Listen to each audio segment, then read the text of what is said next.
ان چرواہوں سے مقابلہ کرنے کے لیے. تو اب ظاہر ہے حضرت موسیٰ کا خون تو جوش مارا ہی ہوگا.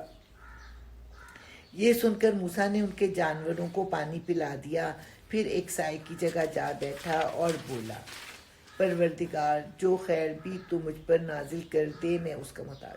بہترین دعا جو ہم ہر وقت بھی مانگتے رہیں تو شاید کافی نہ ہو، لیکن اللہ تعالیٰ نے سنا اور اسی وقت روٹی، کپڑا اور مکان اور بیوی کا جو ہے وہ انتظام کر دیا.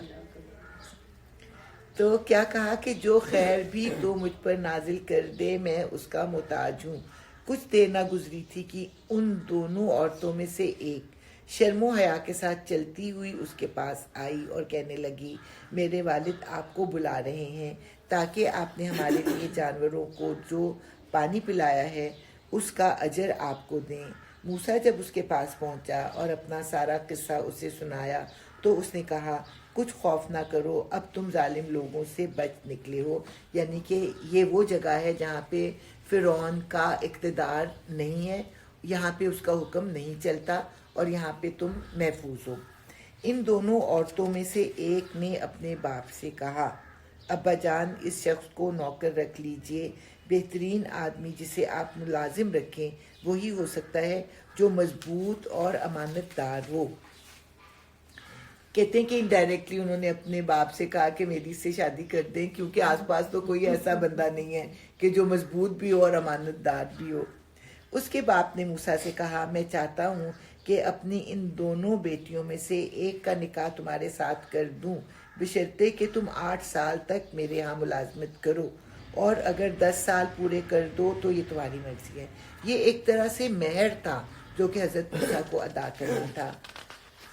میں تم پر سختی نہیں کرنا چاہتا، تم انشاءاللہ مجھے نیک آدمی پاؤ گے. موسیٰ نے جواب دیا، یہ بات میرے اور آپ کے درمیان طے ہو گئی.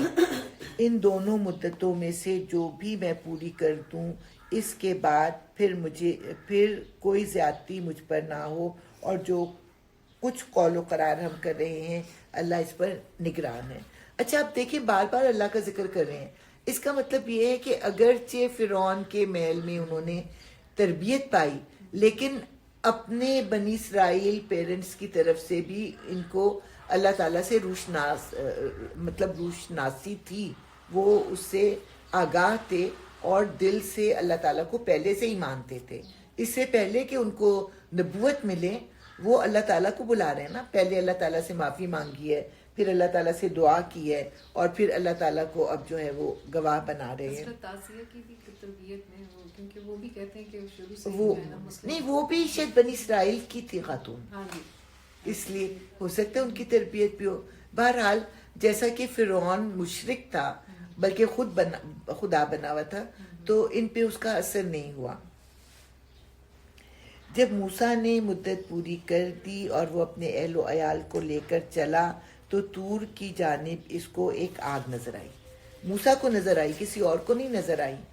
اس نے اپنے گھر والوں سے کہا، ٹھہرو، میں نے ایک آگ دیکھی ہے، شاید میں وہاں سے کوئی خبر لے آؤں یا اس آگ سے کوئی انگارہ ہی اٹھا لاؤں جس سے تم تاپ سکو. وہاں پہنچا تو وادی کے داہنے کنارے پر مبارک خطے میں ایک درخت سے پکارا گیا کہ اے موسیٰ، میں ہی اللہ ہوں، سارے جہان والوں کا مالک. اور حکم دیا گیا کہ پھینک دے اپنی لاٹھی.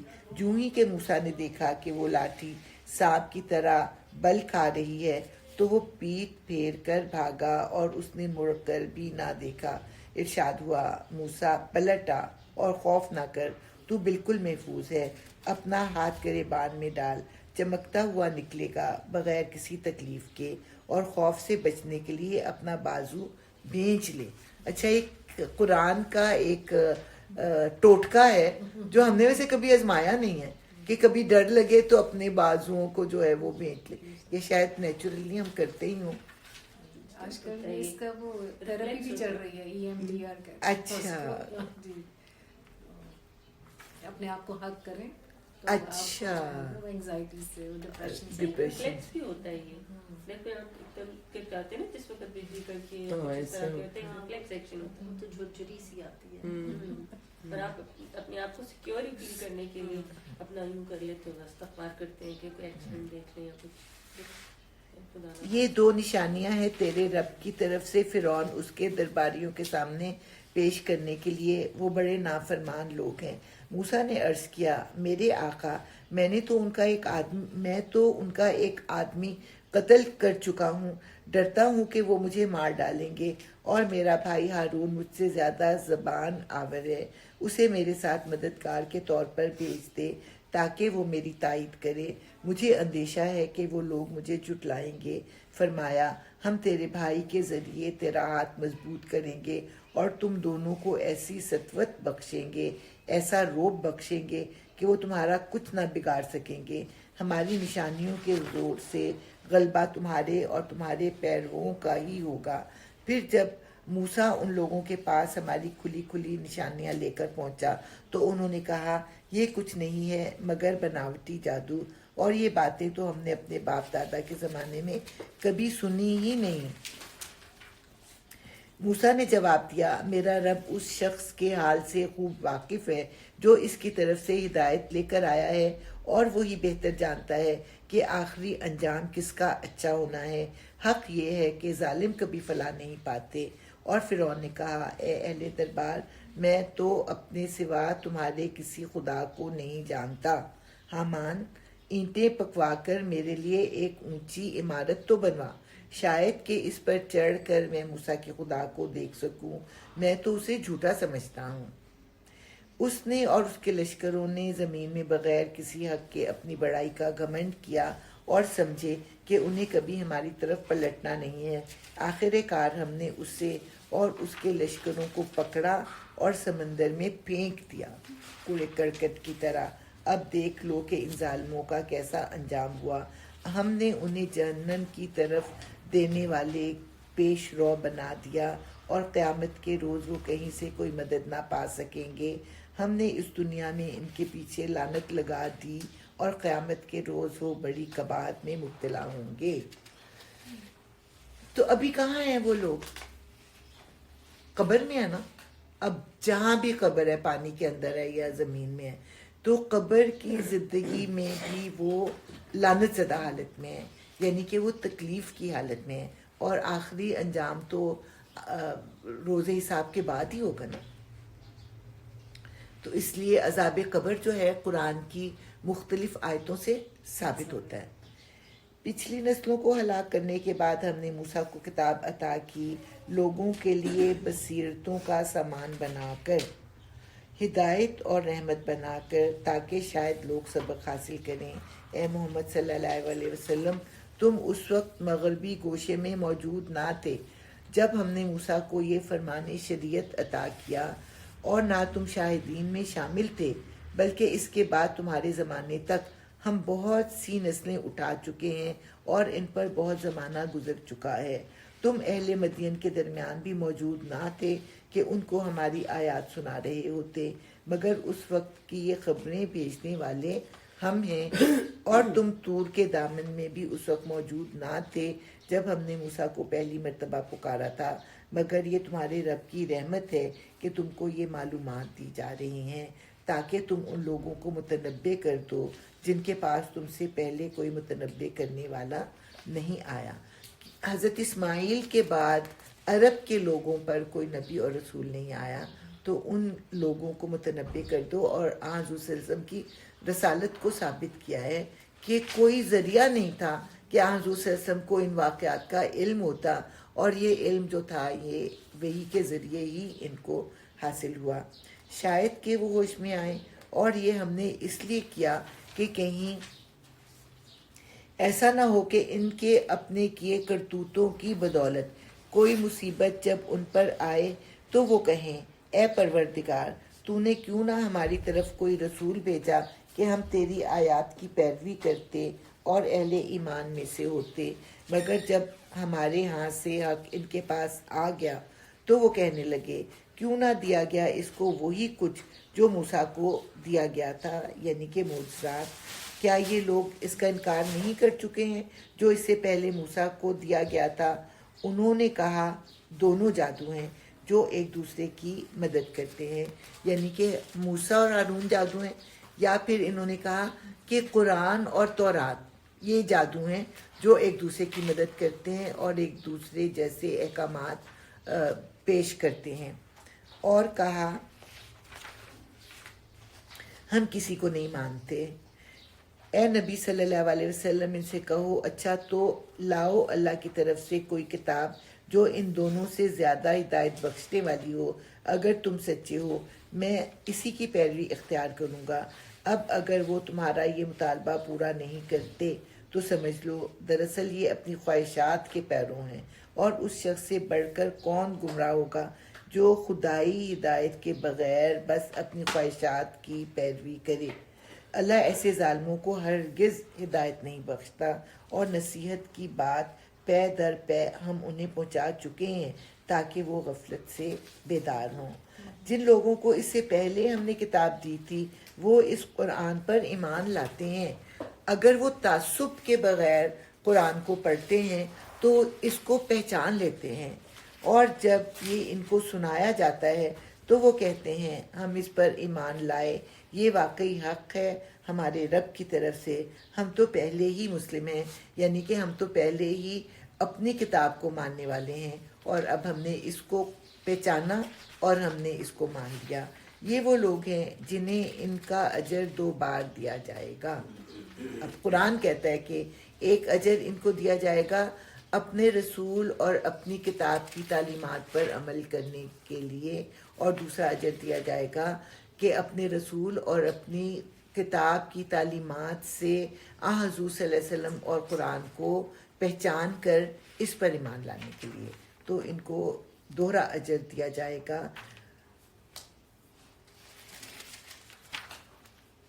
اس ثابت قدمی کے بدلے جو انہوں نے دکھائی. یعنی لوگوں نے تو مخالفت کی، ان کو بھی جو ہے گمراہ کرنا چاہا، اپنے دین پر عمل کرنے سے بھی روکا اور پھر نئے دین کو قبول کرنے سے بھی روکا، لیکن انہوں نے ثابت قدمی دکھائی. وہ برائی کو بھلائی سے دفع کرتے ہیں. یعنی اگر ان سے کوئی خطا ہو جاتی ہے تو فوراً کوئی نیکی کر کے اس کا گناہ دور کر دیتے ہیں. اور دوسرا یہ کہ کوئی ان کے ساتھ برائی کرتا ہے تو اس کو بھلائی سے جواب دیتے ہیں. جو کچھ رزق ہم نے انہیں دیا ہے اس میں سے خرچ کرتے ہیں. اور جب انہوں نے بیہودہ بات سنی تو یہ کہہ کر اس سے کنارہ کش ہو گئے، ہمارے اعمال ہمارے لیے اور تمہارے اعمال تمہارے لیے، تم کو سلام ہے، ہم جاہلوں کا سا طریقہ اختیار کرنا نہیں چاہتے. اب یہ کون لوگ تھے جنہوں نے ایسی بات کی؟ جب ہجرت حبشہ کے بعد مکہ والوں کا مشن ناکام ہو گیا، یعنی کہ نجاشی نے مسلمانوں کو ان کے حوالے کرنے سے انکار کر دیا، تو بہت سے لوگ جو تھے نجاشی کی قوم کے بہت سے لوگ مسلمان ہوئے، اور ان کو شوق ہوا کہ ہم خود جا کر اس نبی سے ملیں. وہ آئے حضور صلی اللہ علیہ وسلم کے پاس، ان کے پاس بیٹھے، ان کی گفتگو سنی. قرآن کی جب آیتیں حضور صلی اللہ علیہ وسلم نے ان کو سنائیں تو ان کی آنکھوں سے آنسو بہنے لگے، اور مکہ والے جو تھے وہ تماشا دیکھ رہے تھے کہ دیکھیں کیا ہوتا ہے. جب وہ نکلے آنسوؤں بہتے ہوئے آنسوؤں کے ساتھ، اور حضور صلی اللہ علیہ وسلم سے یہ وعدہ کر کے کہ وہ مسلمان ہیں، اور جب یہ باہر نکلے تو مکہ والوں نے خوب ان کا مذاق اڑایا کہ ہم تو کب سے یہ باتیں سن رہے ہیں، ہم پہ تو بڑا کوئی اثر ہی نہیں ہوا، تم اچھے ہو، تم نے ایک بار بات سنی اور اس پر تم ایمان لے آئے. اس پر انہوں نے یہ جواب دیا ہمارے اعمال ہمارے لیے اور تمہارے اعمال تمہارے لیے، تم کو سلام ہے، ہم جاہلوں کا سا طریقہ اختیار کرنا نہیں چاہتے کہ ہم تم سے کوئی بحث و مباحثہ کرنا نہیں چاہتے. اے نبی صلی اللہ علیہ وسلم تم جسے چاہو اسے ہدایت نہیں دے سکتے، مگر اللہ جسے چاہتا ہے ہدایت دیتا ہے، اور وہ ان لوگوں کو خوب جانتا ہے جو ہدایت قبول کرنے والے ہیں. وہ کہتے ہیں اگر ہم تمہارے ساتھ اس ہدایت کی پیروی اختیار کر لیں تو اپنی زمین سے اچک لیے جائیں گے. اس کا کیا مطلب ہے؟ اس کا مطلب یہ ہے کہ تم کہتے ہو بتوں کی پوجا نہ کرو، صرف ایک اللہ کی پوجا کرو. تو اگر ہم بتوں کی پوجا چھوڑ دیں تو ہمیں خانہ کعبہ سے بتوں کو اٹھانا پڑے گا، اور جب ہم بتوں کو اٹھائیں گے تو عرب کے جس قبیلے کا وہ بت ہے وہ ہمارے اوپر چڑھائی کر دے گا، ہم ان سب کا مقابلہ کیسے کریں گے؟ تو ان کے کہنے کا یہ مطلب تھا کہ اگر ہم تیرے دین کو قبول کر کے بت پرستی کو چھوڑ دیں تو سارا عرب ہمارا دشمن ہو جائے گا اور ہمیں نقصان پہنچائے گا۔ کیا یہ واقعہ نہیں ہے کہ ہم نے ایک پرامن حرم کو ان کے لیے جائے قیام بنا دیا جس کی طرف ہر طرح کے ثمرات کھینچے چلے آتے ہیں ہماری طرف سے رزق کے طور پر، مگر ان میں سے اکثر لوگ جانتے نہیں۔ یعنی یہ ایک طرح کا معجزہ ہے کہ صحرا کے سینٹر میں ایک جگہ ہو جو پرامن ہو، جبکہ سارا صحرا جو ہے وہ بد امنی میں مبتلا ہے، تو ایک گوشہ امن اور اس کے ساتھ پھلوں کا رزق جو ساری دنیا سے کھنچ کر وہاں پہ آتے ہیں۔ یہ دو معجزے دیکھ کر بھی تمہیں اللہ تعالیٰ پر بھروسہ نہیں ہے کہ اگر تم ایک اللہ پر ایمان لاؤ تو وہ تمہیں بچائے گا نہیں؟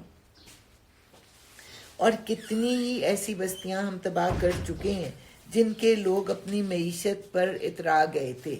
یعنی اب تمہیں اپنی معیشت پر اتراہٹ ہے نا کہ بتوں کے صدقے میں تم کو رزق مل رہا ہے، کہ لوگ آتے ہیں حج کے لیے، آتے ہیں یہاں پہ سروسز کو اویل کرتے ہیں، نظر و نیاز جو ہیں وہ دیتے ہیں اور قربانیاں کرتے ہیں، تو ہمارا رزق جو ہے وہ چلتا ہے۔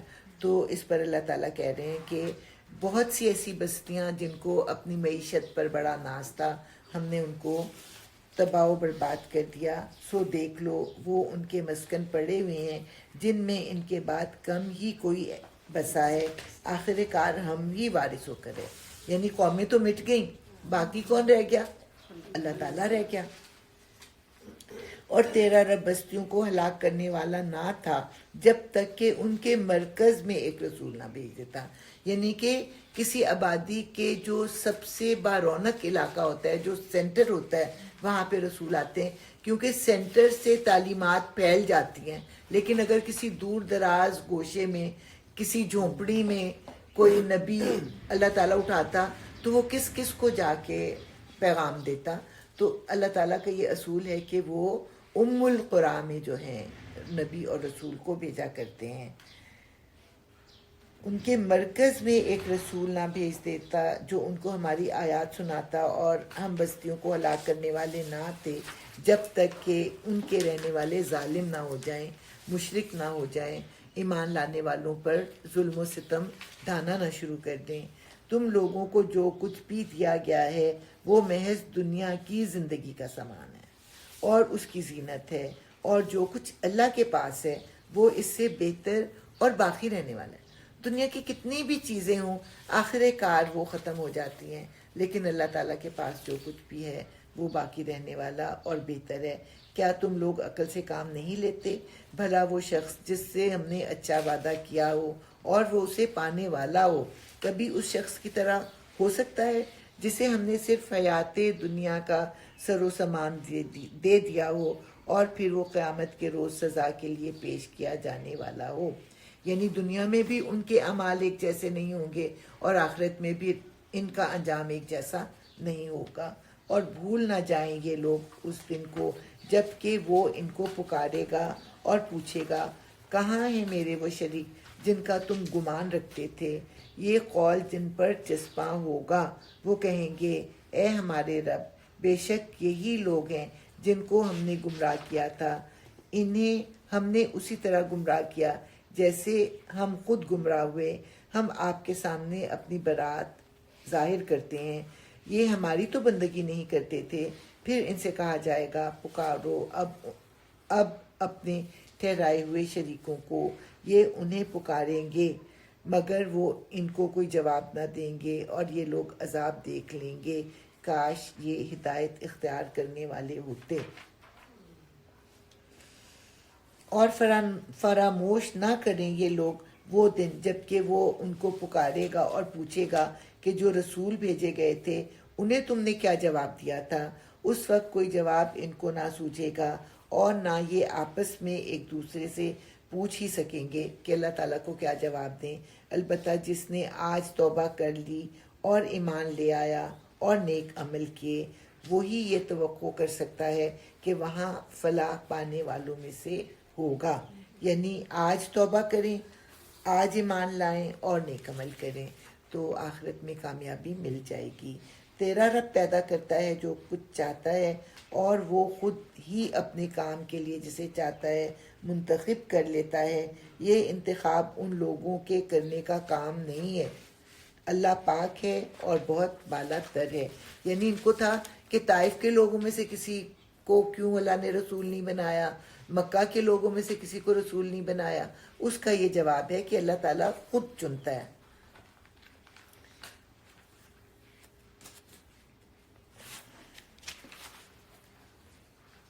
اللہ پاک ہے اور بہت بالا تر ہے اس شرک سے جو یہ لوگ کرتے ہیں۔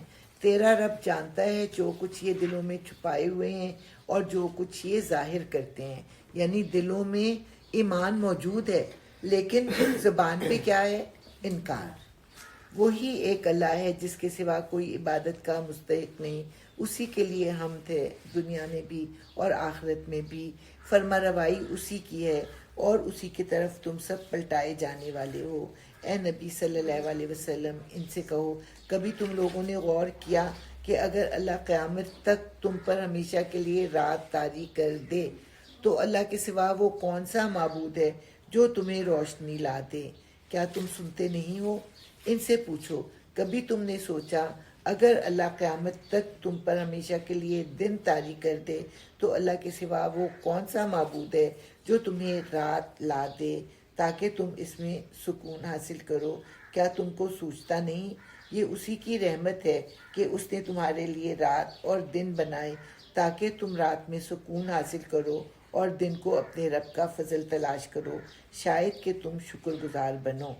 یاد رکھیں یہ لوگ وہ دن جب کہ وہ انہیں پکارے گا، پھر پوچھے گا کہاں ہے میرے وہ شریک جن کا تم گمان رکھتے تھے؟ بار بار پوچھ رہے ہیں اللہ تعالیٰ۔ اور ہر امت میں سے ایک گواہ نکال لائیں گے، یعنی امت کا رسول۔ پھر کہیں گے لاؤ اب اپنی دلیل۔ اس وقت انہیں معلوم ہو جائے گا کہ حق اللہ کی طرف سے ہے اور گم ہو جائیں گے ان کے وہ سارے جھوٹ جو انہوں نے کر رکھے تھے۔ یہ ایک واقعہ ہے کہ قارون موسیٰ کی قوم کا ایک شخص تھا، بنی اسرائیل میں سے تھا۔ تو لوگوں میں سے جو غدار قسم کے بے ضمیر قسم کے لوگ ہوتے ہیں ان کو چن کر اپنی قوم کے خلاف استعمال کیا جاتا ہے۔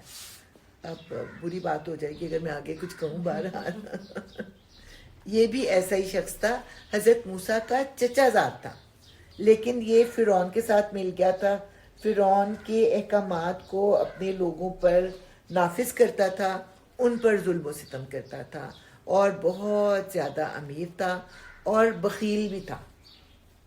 جب اپنی ذات پہ نہیں خرچ کرتا تو دوسروں پہ کیوں خرچ کرے گا؟ تو یہ الفاظ بتاتے ہیں، قرآن کے الفاظ بتاتے ہیں۔ یہ واقعہ ہے کہ قارون موسیٰ کی قوم کا ایک شخص تھا، پھر وہ اپنی قوم کے خلاف سرکش ہو گیا۔ ہم نے اس کو اتنے خزانے دے رکھے تھے کہ ان کی کنجیاں طاقتور آدمیوں کی ایک جماعت مشکل سے اٹھا سکتی تھی۔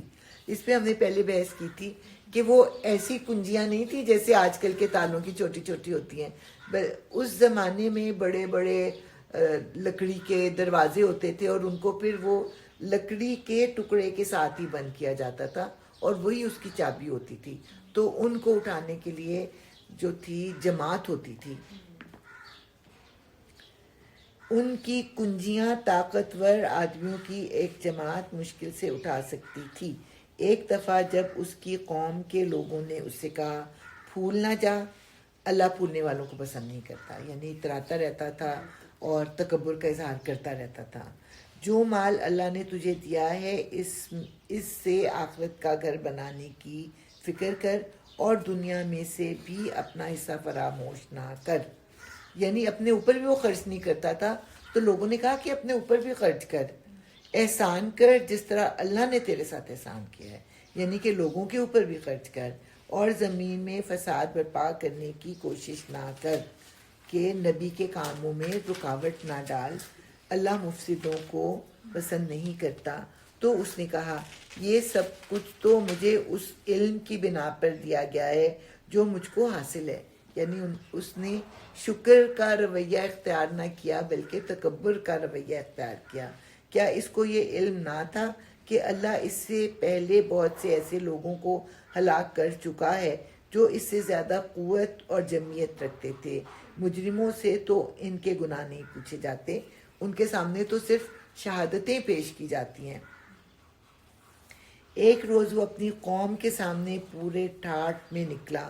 جو لوگ حیات دنیا کے طالب تھے وہ اسے دیکھ کر کہنے لگے کاش ہمیں بھی وہی کچھ ملتا جو قارون کو دیا گیا ہے، یہ تو بڑا نصیبے والا ہے۔ مگر جو لوگ علم رکھنے والے تھے وہ کہنے لگے افسوس تمہارے حال پر، اللہ کا ثواب بہتر ہے اس شخص کے لیے جو ایمان لائے اور نیک عمل کرے، اور یہ دولت نہیں ملتی مگر صبر کرنے والوں کو۔ آخر کار ہم نے اسے اور اس کے گھر کو زمین میں دھسا دیا، پھر کوئی اس کے حامیوں کا گروہ نہ تھا جو اللہ کے مقابلے میں اس کی مدد کو آتا، اور نہ وہ خود اپنی مدد آپ کر سکا۔ اب وہی لوگ جو کل اس کی منزلت کی تمنا کر رہے تھے کہنے لگے افسوس ہم بھول گئے تھے کہ اللہ اپنے بندوں میں سے جس کا رزق چاہتا ہے کشادہ کرتا ہے اور جسے چاہتا ہے نپا تلا دیتا ہے۔ اگر اللہ نے ہم پر احسان نہ کیا ہوتا تو ہمیں بھی زمین میں دھسا دیتا۔ افسوس ہم کو یاد نہ رہا کہ کافر فلاں نہیں پایا کرتے۔ تو کہتے ہیں کہ قیامت تک وہ نیچے گرتا رہے گا، خود وہ نیچے اور اس کا مال اس کے اوپر گر رہا ہے۔ یہ نہیں ہوا کہ پہلے اس کا محل گرا ہو اور وہ اس کے اوپر گرا ہو، وہ پہلے خود گرا اور وہ گرتا چلا جا رہا ہے، گرتا چلا جا رہا ہے، قیامت تک وہ گرتا ہی چلا جائے گا۔ وہ آخرت کا گھر تو ہم ان لوگوں کے لیے مخصوص کر دیں گے جو زمین میں اپنی بڑائی نہیں چاہتے اور نہ فساد کرنا چاہتے ہیں، اور انجام کی بھلائی متقین ہی کے لیے ہے۔ جو کوئی بھلائی لے کر آئے گا اس کے لیے اس سے بہتر بھلائی ہے، اور جو برائی لے کر آئے گا تو برائیاں کرنے والوں کو ویسا ہی بدلہ ملے گا جیسے عمل وہ کرتے تھے، یعنی جتنی انہوں نے برائی کی ہوگی اتنا بدلہ ملے گا، لیکن جس نے اچھائی کی ہوگی اس کو 700 گنا اور اس سے بھی زیادہ اجر اللہ تعالیٰ دیں گے، لیکن کم از کم 10 گنا تو دیں گے ہی۔ اے نبی صلی اللہ علیہ وسلم یقین جانو کہ جس نے یہ قرآن تم پر فرض کیا ہے وہ تمہیں ایک بہترین انجام کو پہنچانے والا ہے۔ یہ آیت کہتے ہیں کہ ہجرت کے سفر میں نازل ہوئی تھی، اور اس میں حضور صلی اللہ علیہ وسلم بہت زیادہ غمزدہ تھے کہ میرے لوگوں نے مجھے میرے وطن سے نکال دیا، اور اس پر یہ اللہ تعالیٰ نے آیت نازل کی کہ ان الذی فرض علیک القرآن لرادوک الی معاد، کہ وہ آپ کو آپ کے وطن واپس لے کر آئے گا۔ ان لوگوں سے کہہ دو کہ میرا رب خوب جانتا ہے کہ ہدایت لے کر کون آیا ہے اور کلی گمراہی میں کون مبتلا ہے۔ تم اس بات کے ہرگز امیدوار نہ تھے کہ تم پر کتاب نازل کی جائے، یعنی آپ کوئی اینشیس نہیں تھے، یعنی یہ امبیشن نہیں رکھتے تھے کہ نبی بن جائیں، تو بڑی عبادات کرتے تھے اور بڑی بڑی ریاستیں کرتے تھے کہ اللہ تعالیٰ کا خاص کرم ہوا، آپ تو بالکل انجان تھے۔ یہ تو محض تمہارے رب کی مہربانی سے تم پر نازل ہوئی ہے، بس تم کافروں کے مددگار نہ بنو، اور ایسا کبھی نہ ہونے پائے کہ اللہ کی آیات جب تم پر نازل ہوں تو کفار تمہیں ان سے باز رکھیں، یعنی کہ کفار تمہیں ان پر عمل کرنے سے روکیں، اور جو تمہاری ذمہ داری ہے ان آیتوں کو دوسروں تک پہنچانا اس میں وہ کوئی رکاوٹ ڈالیں، یعنی اپنا فرض جو ہے وہ ادا کرتے رہو، اپنے رب کی طرف دعوت دو اور ہرگز مشرکوں میں شامل نہ ہو۔ پہلی کیا بات کہی کہ اپنے رب کی طرف دعوت دو، دوسرا کیا کہا مشرکوں میں شامل نہ ہو، اور اللہ کے ساتھ کسی دوسرے معبود کو نہ پکارو، اس کے سوا کوئی معبود نہیں ہے، ہر چیز ہلاک ہونے والی ہے سوائے اس کی ذات کے، فرما روائی اسی کی ہے اور اسی کی طرف تم سب پلٹائے جانے والے ہو. عنکبوت جو ہے وہ مکڑی کو کہتے ہیں, اور مکڑی کا جالا کہتے ہیں کہ مائکروسکوپ میں دیکھا جائے تو انتہائی خوبصورت ہوتا ہے, لیکن سب سے زیادہ نازک بھی ہوتا ہے. تو اس کا ذکر جو ہے اللہ تعالیٰ اس میں کریں گے. اس میں بھی آزمائشوں کا ذکر آیا ہے اس صورت میں نا, مختلف قسم کی, اپنے ذات سے متعلق آزمائشیں, اپنے ماحول سے متعلق آزمائشیں, اور پھر یہ الف لام میم سے جو ہے وہ شروع ہوا ہے, اور یہ اہم ترین مقام ہے, جامع بیان ہے, مختلف طرح کے مسائل کے لیے جو ہے حل بتایا گیا ہے اس میں. تو اس میں جو ہے سورہ بقرہ کی طرح کی آیات بھی ہیں, اور سورہ آل عمران کی طرح کی بھی, اور سورہ توبہ کی طرح کی بھی. چلیں جی, اعوذ باللہ من الشیطان الرجیم, بسم اللہ الرحمن الرحیم, الف لام میم. کیا لوگوں نے یہ سمجھ رکھا ہے کہ وہ بس اتنا کہنے پر چھوڑ دیے جائیں گے کہ ہم ایمان لائے اور ان کو آزمایا نہ جائے گا؟ صرف لا الہ الا اللہ محمد رسول اللہ کہہ کر زندگی نہیں بدلتی, بلکہ انسان اپنے آپ کو ایک بھٹی میں ڈالتا ہے, اور اللہ تعالیٰ اس بھٹی میں خوب خوب جو ہے وہ جلاتے ہیں, اور ایک طرح سے گناہ بھی جلا دیتے ہوں گے نا, اور پھر جب وہ پیور بن کے نکلتا ہے تو وہ پھر اللہ تعالیٰ کا پسندیدہ بندہ بن جاتا ہے. بالکل ایسے ہی جیسے کہ سونا مٹی سے ملا ہوا ہوتا ہے, اور جب اس کو جلایا جاتا ہے تو اس میں سے پیور میٹل جو ہے وہ نکل آتی ہے. تو اسی طرح آزمائشوں میں ڈال کے پیورٹی کو اللہ تعالیٰ باہر نکالتے ہیں, جو کہ کئی پردوں میں چھپی ہوئی ہوتی ہے. تو ان آزمائشوں سے وہ پردے جو روح کی پیورٹی پر چڑھے ہوئے ہوتے ہیں ان کو دور کیا جاتا ہے. کیا لوگوں نے یہ سمجھ رکھا ہے کہ وہ بس اتنا کہنے پر چھوڑ دیے جائیں گے کہ ہم ایمان لائے اور ان کو آزمایا نہ جائے گا, حالانکہ ہم ان سب لوگوں کی آزمائش کر چکے ہیں جو ان سے پہلے گزرے ہیں. اللہ کو تو ضرور یہ دیکھنا ہے کہ سچے کون ہیں اور جھوٹے کون, اور کیا وہ لوگ جو بری حرکتیں کر رہے ہیں, یعنی کہ اسلام کو بھی قبول نہیں کر رہے اور مسلمانوں کو تنگ کر رہے ہیں, یہ سمجھے بیٹھے ہیں کہ وہ ہم سے بازی لے جائیں گے. بڑا غلط حکم ہے جو وہ لگا رہے ہیں. جو کوئی اللہ سے ملنے کی توقع رکھتا ہو اسے معلوم ہونا چاہیے کہ اللہ کا مقرر کیا ہوا وقت آنے ہی والا ہے, اور اللہ سب کچھ سنتا اور جانتا ہے. اور جو شخص بھی مجاہدہ کرے گا, یعنی بہت زیادہ جد و جہد کرے گا, اپنے ہی بھلے کے لیے کرے گا, اللہ یقیناً دنیا جہان والوں سے بے نیاز ہے. اور جو لوگ ایمان لائیں گے اور نیک اعمال کریں گے ان کی برائیاں ہم ان سے دور کر دیں گے. انسان ہونے کے ناطے انسان سے غلطیاں اور خطائیں ہوں گی, لیکن اللہ تعالیٰ ان کو دور کر دے گا اور انہیں ان کے بہترین اعمال کی جزا دیں گے. دیکھیں بار بار اللہ تعالیٰ کہتے ہیں کہ انسان کو بدلہ جو ملے گا اپنے بہترین عمل کی بنیاد پر ملے گا. ہم نے انسان کو ہدایت کی ہے کہ اپنے والدین کے ساتھ نیک سلوک کرے, لیکن اگر وہ تجھ پر زور ڈالیں کہ تو میرے ساتھ کسی ایسے معبود کو شریک ٹھہرائے جسے تو میرے شریک کی حیثیت سے نہیں جانتا, تو ان کی اطاعت نہ کر, میری ہی طرف تم کو پلٹ آنا ہے, پھر میں تم کو بتا دوں گا کہ تم کیا کرتے رہے ہو. اور جو لوگ ایمان لائے ہوں گے اور جنہوں نے نیک اعمال کیے ہوں گے ان کو ہم ضرور صالحین میں داخل کریں گے.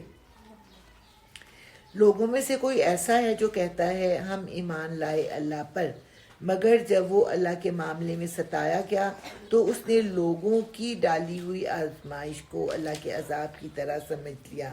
اب اگر تیرے رب کی طرف سے فتح و نصرت آ گئی تو یہی شخص کہے گا کہ ہم تو تمہارے ساتھ ہیں.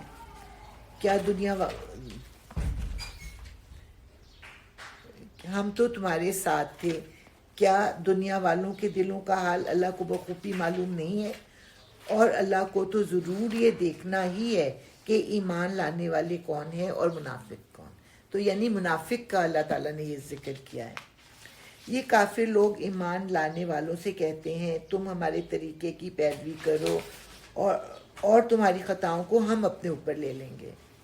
بچپن میں ہماری سہیلیاں کہا کرتی تھا چلو چلو یہ کرتے ہیں, میں اللہ تعالیٰ سے کہہ دوں گی کہ میں نے اس کو روکا تھا یہ کام کرنے سے.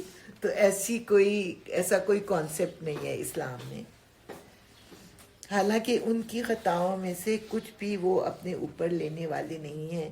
وہ قطعاً جھوٹ کہتے ہیں. ہاں ضرور وہ اپنے بوجھ بھی اٹھائیں گے اور اپنے بوجھوں کے ساتھ دوسرے بہت سے بوجھ بھی, اور قیامت کے روز یقیناً ان سے ان افتراء پردازیوں کی باز پرس ہوگی جو وہ کرتے رہے ہیں. ہم نے نوح کو اس کی قوم کی طرف بھیجا. وہ 50 کم 1000 برس ان کے درمیان رہا. امیجن کریں کہ 950 سال وہ تبلیغ کرتے رہے, اور کشتی میں کتنے لوگ سوار تھے؟ 70-72. آخر کار ان لوگوں کو طوفان نے آ گھیرا اس حال میں کہ وہ ظالم تھے. پھر نوح کو اور کشتی والوں کو ہم نے بچا لیا اور اسے دنیا والوں کے لیے ایک نشان عبرت بنا کر رکھ دیا, یعنی کہ اس کشتی کو. اور ابراہیم کو بھیجا جبکہ اس نے اپنی قوم سے کہا اللہ کی بندگی کرو اور اس سے ڈرو, یہ تمہارے لیے بہتر ہے اگر تم جانو. تم اللہ کو چھوڑ کر جنہیں پوج رہے ہو وہ تو محض بت ہیں اور تم ایک جھوٹ کر رہے ہو. در حقیقت اللہ کے سوا جن کی تم پرستش کرتے ہو وہ تمہیں کوئی رزق دینے کا اختیار نہیں رکھتے. اللہ سے رزق مانگو اور اسی کی بندگی کرو اور اس کا شکر ادا کرو, اسی کی طرف تم پلٹائے جانے والے ہو. اور اگر تم جھٹلاتے ہو تو تم سے پہلے بہت سی قومیں جھٹلا چکی ہیں, اور رسول پر صاف صاف پیغام پہنچا دینے کے سوا کوئی ذمہ داری نہیں ہے. کیا ان لوگوں نے کبھی دیکھا ہی نہیں ہے کہ اللہ کس طرح خلق کی ابتدا کرتا ہے پھر اس کا اعادہ کرتا ہے؟ یقیناً یہ اعادہ تو اللہ کے لیے آسان تر ہے. ان سے کہو کہ زمین میں چلو پھرو اور دیکھو اس نے کس طرح خلق کی ابتدا کی ہے, پھر اللہ بار دیگر بھی زندگی بخشے گا. یقیناً اللہ ہر چیز پر قادر ہے, جسے چاہے سزا دے اور جس پر چاہے رحم فرمائے. اسی کی طرف تم پھیرے جانے والے ہو. تم نہ زمین میں عاجز کرنے والے ہو نہ آسمان میں, اور اللہ سے بچانے والا کوئی سرپرست اور مددگار تمہارے لیے نہیں ہے. جن لوگوں نے اللہ کی آیات کا اور اس سے ملاقات کا انکار کیا ہے وہ میری رحمت سے مایوس ہو چکے ہیں اور ان کے لیے دردناک سزا ہے. پھر اس کی قوم کا جواب اس کے سوا کچھ نہ تھا کہ انہوں نے کہا قتل کر دو اسے یا جلا ڈالو اس کو. آخر کار اللہ نے اسے آگ سے بچا لیا. یقیناً اس میں نشانیاں ہیں ان لوگوں کے لیے جو ایمان لانے والے ہیں. اور اس نے کہا تم نے دنیا کی زندگی میں تو اللہ کو چھوڑ کر بتوں کو اپنے درمیان محبت کا ذریعہ بنا لیا ہے, مگر قیامت کے روز تم ایک دوسرے سے انکار اور ایک دوسرے پر لعنت کرو گے اور آگ تمہارا ٹھکانہ ہوگی اور کوئی تمہارا مددگار نہ ہوگا. جیسے ہم ایک ہی ٹیچر کے اسٹوڈنٹ ہوتے ہیں تو ٹیچر کی وجہ سے آپس میں محبت ہوتی ہے, اسی طرح جو کسی ایک پیر صاحب کے پاس جاتے ہیں ان کو پیر کی وجہ سے آپس میں محبت ہوتی ہے. پیر بھائی کیا کہتے ہیں؟ پیر بھائی کہتے ہیں آپ. تو اسی طرح بتوں کی محبت میں جو لوگ مبتلا ہیں مخصوص ان کو آپس میں زیادہ محبت ہوگی, لیکن یہ بت آخرت میں کوئی کام نہ آئیں گے. اس وقت لوط نے اس کو مانا اور ابراہیم نے کہا میں اپنے رب کی طرف ہجرت کرتا ہوں. لوط جو تھے ان کے بھتیجے تھے, یا چچا زاد تھے یا بھتیجے, لیکن زیادہ تر بھتیجے ہی کہلاتے ہیں. تو صرف لوط جو تھے انہوں نے کہا کہ میں آپ کے ساتھ اس وقت لوط نے اس کو مانا اور ابراہیم نے کہا میں اپنے رب کی طرف ہجرت کرتا ہوں, وہ زبردست ہے اور حکیم ہے, اور ہم نے اسے اسحاق اور یعقوب جیسی اولاد عنایت فرمائی. دیکھیں ہجرت کے بعد ان کو عطا کیا ہے انعام اللہ تعالیٰ نے. تو جب آپ کوئی قربانی کرتے ہیں تو انعام ملتا ہے نا, بغیر قربانی کے تو انعام نہیں ملتا. اور ہم نے اسے اسحاق اور یعقوب جیسی اولاد عنایت فرمائی اور اس کی نسل میں نبوت اور کتاب رکھ دی, اور اسے دنیا میں اس کا اجر عطا کیا اور آخرت میں وہ یقیناً صالحین میں سے ہوگا. اور ہم نے لوط کو بھیجا جبکہ اس نے اپنی قوم سے کہا تم تو وہ فحش کام کرتے ہو جو تم سے پہلے دنیا والوں میں سے کسی نے نہیں کیا ہے. کیا تمہارا حال یہ ہے کہ مردوں کے پاس جاتے ہو اور راہزنی کرتے ہو اور اپنی مجلسوں میں برے کام کرتے ہو؟ یعنی سر عام ان کو ایسی گندی حرکتیں کرنے میں کوئی شرم نہیں تھی۔ پھر کوئی جواب اس کی قوم کے پاس اس کے سوا نہ تھا کہ انہوں نے کہا لے آ اللہ کا عذاب اگر تو سچا ہے۔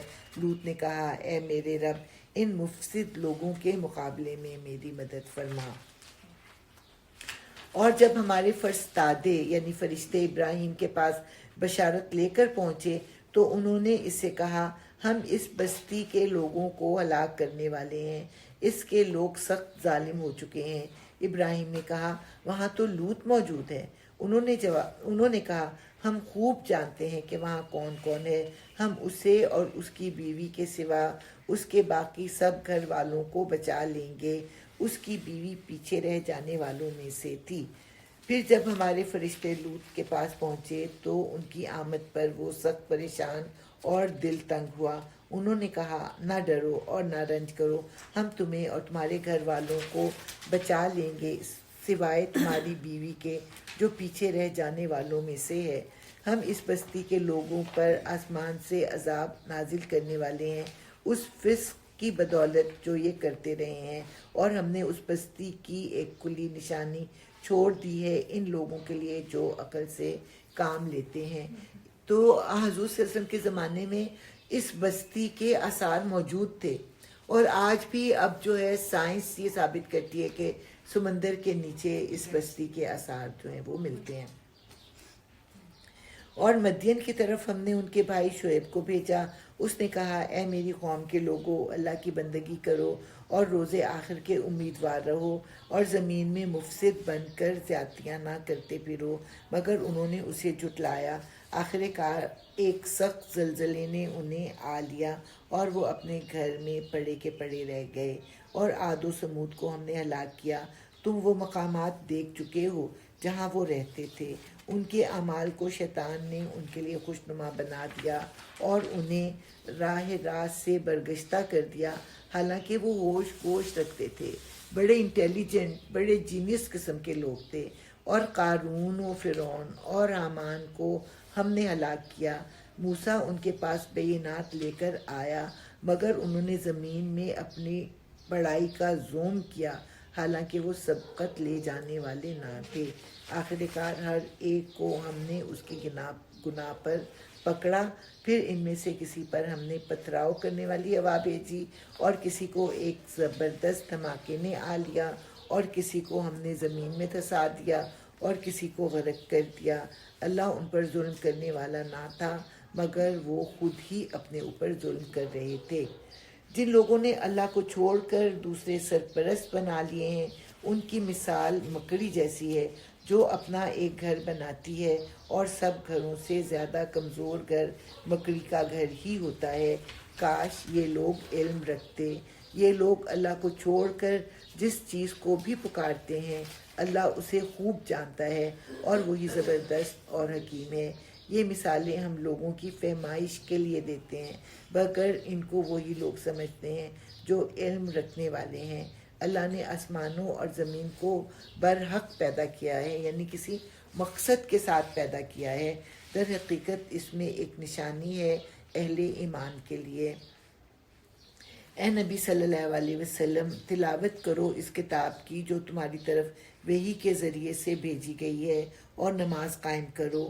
یقیناً نماز فحش اور برے کاموں سے روکتی ہے، اور اللہ کا ذکر اس سے بھی زیادہ بڑی چیز ہے۔ اللہ جانتا ہے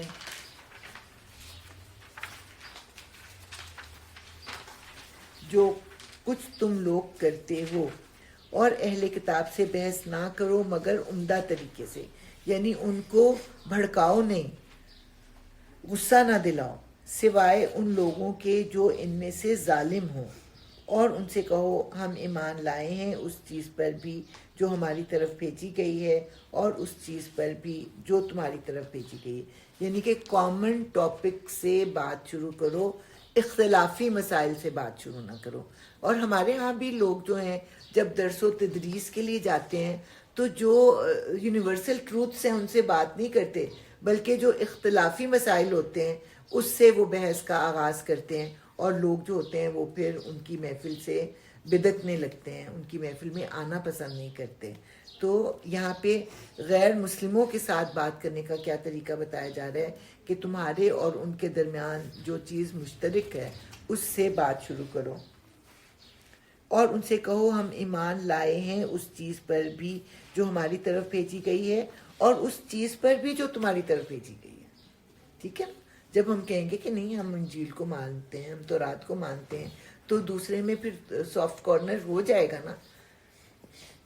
ہمارا خدا اور تمہارا خدا ایک ہی ہے, خدا کوئی دو تو نہیں ہے کہ کرسچنس کا خدا الگ ہو اور مسلمانوں کا خدا الگ ہو, اور ہم اسی کے مسلم یعنی فرما بردار ہیں. اے نبی صلی اللہ علیہ وسلم, ہم نے اسی طرح تمہاری طرف کتاب نازل کی ہے, اس لیے وہ لوگ جن کو ہم نے پہلے کتاب دی تھی وہ اس پر ایمان لاتے ہیں, یعنی جو بغیر تعصب کے اس کو پڑھتا ہے تو وہ اس پر ایمان لاتا ہے.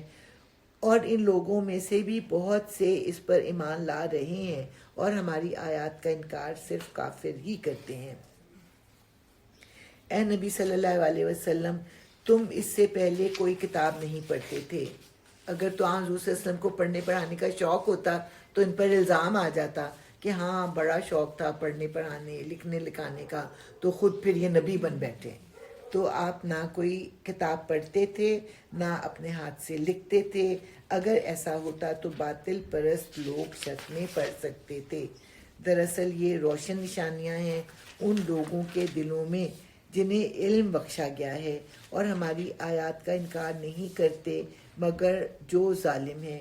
یہ لوگ کہتے ہیں کیوں نہ اتاری گئیں اس شخص پر نشانیاں اس کے رب کی طرف سے, یعنی کہ معجزے کیوں نہیں اتارے گئے. کہو نشانیاں تو اللہ کے پاس ہیں اور میں صرف خبردار کرنے والا ہوں کھول کھول کر. اور کیا ان لوگوں کے لیے یہ نشانی کافی نہیں ہے کہ ہم نے تم پر کتاب نازل کی ہے جو انہیں پڑھ کر سنائی جاتی ہے, یعنی کہ کتاب ہم نے نازل کی ہے, پڑھ کے سنانے والے جو ہیں وہ نبی پاک ہیں. در حقیقت اس میں رحمت ہے اور نصیحت ان لوگوں کے لیے جو ایمان لاتے ہیں. اے نبی صلی اللہ علیہ وسلم کہو کہ میرے اور تمہارے درمیان اللہ گواہی کے لیے کافی ہے, وہ آسمانوں اور زمین میں سب کچھ جانتا ہے. جو لوگ باطل کو مانتے ہیں اور اللہ سے کفر کرتے ہیں وہی خسارے میں رہنے والے ہیں. یہ لوگ تم سے جلدی عذاب لانے کا مطالبہ کرتے ہیں. اگر ایک وقت مقرر نہ کر دیا گیا ہوتا تو ان پر عذاب آ چکا ہوتا, اور یقیناً اپنے وقت پر وہ آ کر رہے گا اچانک اس حال میں کہ انہیں خبر بھی نہ ہوگی. یہ تم سے عذاب جلدی لانے کا مطالبہ کرتے ہیں حالانکہ جہنم ان کافروں کو گھیرے میں لے چکی ہے. یعنی کہ یہ ڈرتے نہیں ہیں کہ عذاب کے بعد جب یہ مریں گے تو مزید عذاب میں یہ مبتلا ہو جائیں گے, اور انہیں پتہ چلے گا اس روز جب کہ عذاب انہیں اوپر سے بھی ڈانٹ لے گا اور پاؤں کے نیچے سے بھی, اور کہے گا اب چکھو مزہ ان کرتوتوں کا جو تم کرتے تھے. اے میرے بندو, اب یہاں پہ اللہ تعالیٰ اپنے پیارے بندوں کے بارے میں باتیں کریں گے, ان کی صفات کو بیان کریں گے تاکہ سننے والوں کے دلوں میں بھی شوق پیدا ہو کہ وہ ان بندوں میں شامل ہوں. اے میرے بندو جو ایمان لائے ہو, میری زمین وسیع ہے بس تم میری ہی بندگی بجا لاؤ. ہر متنفس کو موت کا مزہ چکھنا ہے, پھر تم سب ہماری ہی طرف پلٹا کر لائے جاؤ گے. جو لوگ ایمان لائے ہیں اور جنہوں نے نیک عمل کیے ہیں ان کو ہم جنت کی بلند و بالا عمارتوں میں رکھیں گے جن کے نیچے نہریں بہتی ہوں گی, وہاں وہ ہمیشہ رہیں گے.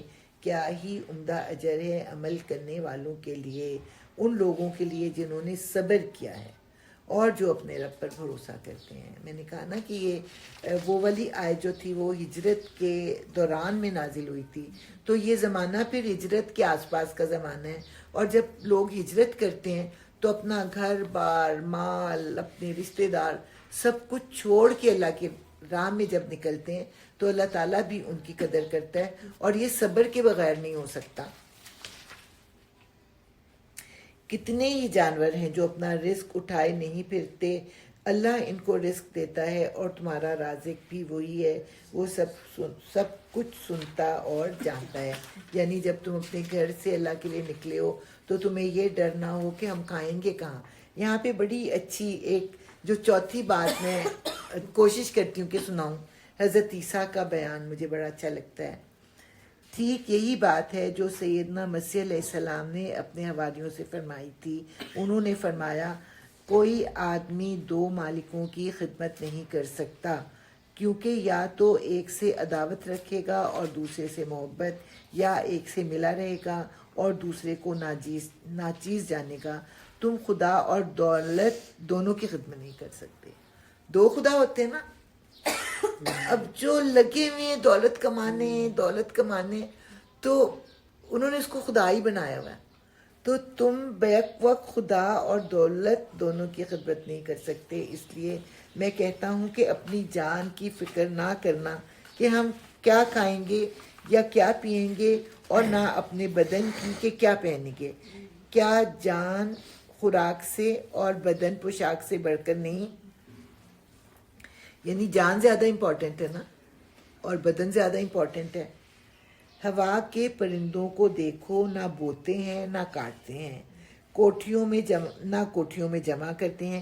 کوٹھیوں سے مراد سٹورز میں جمع نہیں کرتے، پھر بھی تمہارا آسمانی باپ ان کو کھلاتا ہے. کیا تم ان سے زیادہ قدر نہیں رکھتے؟ یعنی کہ اللہ تعالیٰ کے نزدیک تمہاری قدر پرندوں سے زیادہ نہیں ہے.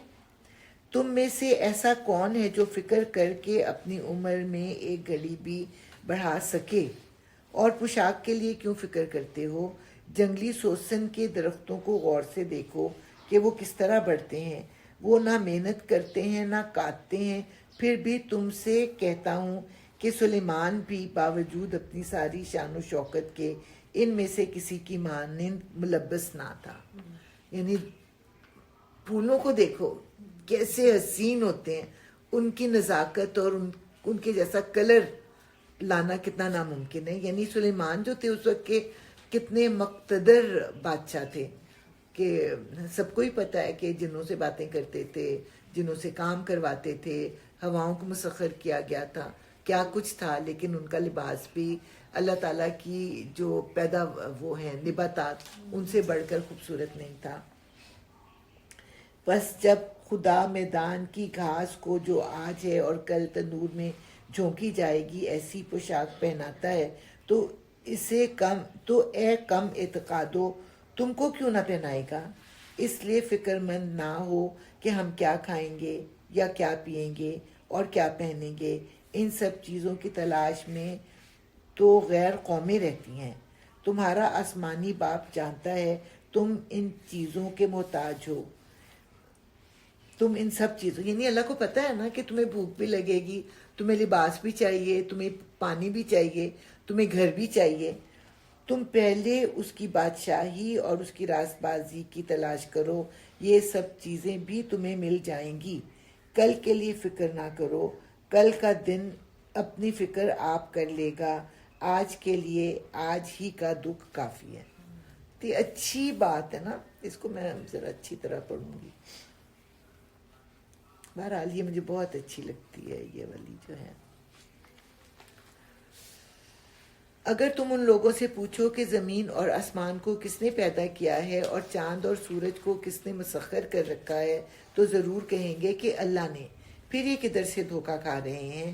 اللہ ہی ہے جو اپنے بندوں میں سے جس کا چاہتا ہے رزق کشادہ کرتا ہے اور جس کا چاہتا ہے تنگ کرتا ہے. یقیناً اللہ ہر چیز کا جاننے والا ہے. اور اگر تم ان سے پوچھو کس نے آسمان سے پانی برسایا اور اس کے ذریعے سے مردہ پڑی ہوئی زمین کو جلا اٹھایا تو وہ ضرور کہیں گے کہ اللہ نے. کہو الحمدللہ کہ کم از کم اتنا تو تم مانتے ہو نا. مگر اکثر لوگ سمجھتے نہیں، مانتے ہیں سمجھتے نہیں کہ دنیا میں کیسے اس کو اپلائی کرنا ہے. اور یہ دنیا کی زندگی کچھ نہیں ہے مگر ایک کھیل اور دل کا بہلاوا. اصل زندگی کا گھر تو دار آخرت ہے. کاش یہ لوگ جانتے. جب یہ لوگ کشتی پر سوار ہوتے ہیں تو اپنے دین کو اللہ کے لیے خالص کر کے اس سے دعا مانگتے ہیں. پھر جب وہ انہیں بچا کر خشکی پر لے آتا ہے تو یکایک یہ شرک کرنے لگتے ہیں تاکہ اللہ کی دی ہوئی نجات پر اس کا کفران نعمت کریں اور حیات دنیا کے مزے لوٹیں۔ اچھا، ان قریب انہیں معلوم ہو جائے گا، کیا یہ دیکھتے نہیں ہیں کہ ہم نے ایک پرامن حرم بنا دیا ہے، حالانکہ ان کے گرد و پیش لوگ اچک لیے جاتے ہیں۔ کیا پھر بھی یہ لوگ باطل کو مانتے ہیں اور اللہ کی نعمت کا کفران کرتے ہیں؟ اس شخص سے بڑا ظالم کون ہوگا جو اللہ پر جھوٹ باندھے یا حق کو جھٹائے۔ جھوٹ باندھنے سے مراد یہ ہے کہ جھوٹی نبوت کا دعویٰ کرے یا حق کو جھٹلائے جبکہ وہ اس کے سامنے آ چکا ہو۔ کیا ایسے کافروں کا ٹھکانہ جہنم بھی نہیں ہے جو لوگ ہماری خاطر مجاہدہ کریں گے، جد و جہد کریں گے، انہیں ہم اپنے راستے دکھائیں گے، اور یقیناً اللہ نیکوکاروں ہی کے ساتھ ہے۔ الحمدللہ۔ سورہ روم بھی بڑی انٹرسٹنگ صورت ہے۔ اس میں اللہ تعالیٰ جو پیشن گوئیاں کرتے ہیں وہ پیشن گوئی پوری ہوئی لوگوں کے سامنے۔ تھوڑا بہت آپ کے ذہن میں ہوگا کہ ایران اور روم، ایران جو تھا نا وہ بہت سپر پاور تھا اس زمانے میں، اور پھر دوسری سپر پاور اور کرسچینٹی کا جو مرکز تھا وہ کیا تھا؟ روم تھا۔ کرسچن تھے لیکن اللہ کو تو مانتے تھے نا، لیکن جو ایرانی تھے وہ آتش پرست تھے اور وہ ایک اللہ کو نہیں مانتے تھے، ان کے دو اللہ تھے۔ اب تھیوریٹیکلی مسلمانوں کی ہمدردیاں کرسچنس کے ساتھ ہوتی اور کفار مکہ کی ہمدردیاں جو تھیں وہ کن کے ساتھ ہوتی؟ ان کو ایرانیوں کے ساتھ ہوتی۔ تو اس میں اللہ تعالیٰ نے کہا کہ جو روم کے لوگ ہیں وہ مغلوب ہو گئے ہیں، لیکن کوئی بات نہیں، یہاں پہ پھر ہے بضع سنین۔ بضع کا جو لفظ ہوتا ہے وہ 9 سال سے کم مدت کے لیے ہوتا ہے، تو 9 سال سے کم مدت میں یہ دوبارہ ایران پر قبضہ پا جائیں گے، ان کے اوپر جو ہیں یہ غالب آ جائیں گے۔ اور اس وقت کے حالات و واقعات میں یہ بات جو تھی وہ ممکن نظر نہیں آتی تھی، اور تو لیکن پھر لوگوں نے دیکھا کہ ایسا ہوا۔ اس پر جب حضرت ابوبکر نے یہ آیت سنی تو کفار مکہ نے کچھ نیگیٹو باتیں کی، شرط لگنے کا جو موقع آ گیا، تو حضرت ابوبکر نے کہا کہ 3 یا 4 سال اور تھوڑے سے اونٹ، شاید 100 اونٹ میں دوں گا، اگر ایسا نہ ہوا تو 2 یا 3 سال کے بعد میں تمہیں 100 اونٹ دوں گا۔ حضور صلی اللہ علیہ وسلم نے جب سنا تو کہا کہ اونٹ بھی بڑھا دو اور مدت بھی بڑھا دو، تو پھر حضرت ابوبکر نے پتہ نہیں کتنے اونٹ کر دیے، لیکن مدت جو تھی وہ 9 سال کی تھی۔ اور پھر جب یہ واقعہ رونما ہوا تو جس شخص نے شرط لگائی تھی وہ تو مر گیا ہوا تھا، اس کے گھر والوں نے پھر وہ شرط جو تھی وہ پوری کی اور حضرت ابوبکر کو وہ اونٹ عطا کیے۔ شاید یہاں پہ لکھا ہوگا،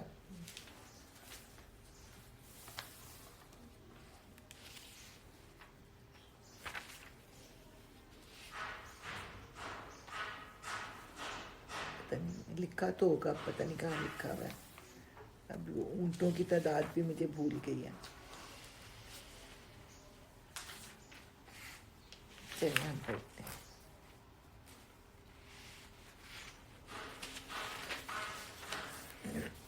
اعوذ باللہ من الشیطان الرجیم، بسم اللہ الرحمن الرحیم۔ الف لام میم۔ رومی قریب کی سرزمین میں مغلوب ہو گئے ہیں۔ روم نزدیک تھا نا عرب کے، تو نزدیک کی سرزمین میں مغلوب ہو گئے ہیں، اور اپنی اس مغلوبیت کے بعد چند سال کے اندر وہ غالب ہو جائیں گے۔ بضع کا لفظ میں نے بتایا نا، 9 سال سے کم مدت میں وہ دوبارہ غالب ہو جائیں گے۔ اللہ ہی کا اختیار ہے پہلے بھی اور بعد میں بھی، اور وہ دن ہوگا، وہ دن وہ ہوگا جب کہ اللہ کی بخشی ہوئی فتح پر مسلمان خوشیاں منائیں گے، اور اللہ نصرت عطا فرماتا ہے جسے چاہتا ہے، اور وہ زبردست اور رحیم ہے۔ یہ وعدہ اللہ نے کیا ہے، اللہ کبھی اپنے وعدے کی خلاف ورزی نہیں کرتا، مگر اکثر لوگ جانتے نہیں ہیں۔ تو وہ دن مسلمانوں کے لیے دوہری خوشی کا دن تھا.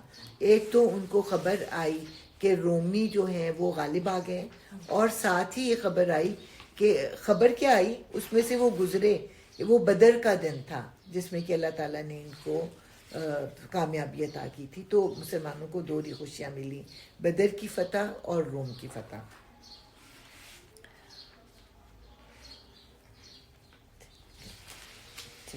لوگ دنیا کی زندگی کا بس ظاہری پہلو جانتے ہیں اور آخرت سے وہ خود ہی غافل ہیں. کیا انہوں نے کبھی اپنے آپ میں غور و فکر نہیں کیا؟ اللہ نے زمین اور آسمانوں کو اور ان ساری چیزوں کو جو ان کے درمیان ہے برحق اور ایک مقرر مدت ہی کے لیے پیدا کیا ہے, مگر بہت سے لوگ اپنے رب کی ملاقات کے منکر ہیں, یعنی آخرت کو نہیں مانتے. کیوں نہیں مانتے آخرت کو لوگ؟ اس لیے کہ وہ اپنے اعمال کو درست کرنا نہیں چاہتے, اور اس لیے پھر وہ آخرت کو ہی نہیں مانتے. اور کیا یہ لوگ کبھی زمین میں چلے پھرے نہیں ہیں کہ انہیں ان لوگوں کا انجام نظر آتا جو ان سے پہلے گزر چکے ہیں؟ وہ ان سے زیادہ طاقت رکھتے تھے, یعنی عاد اور سمود کے لوگ.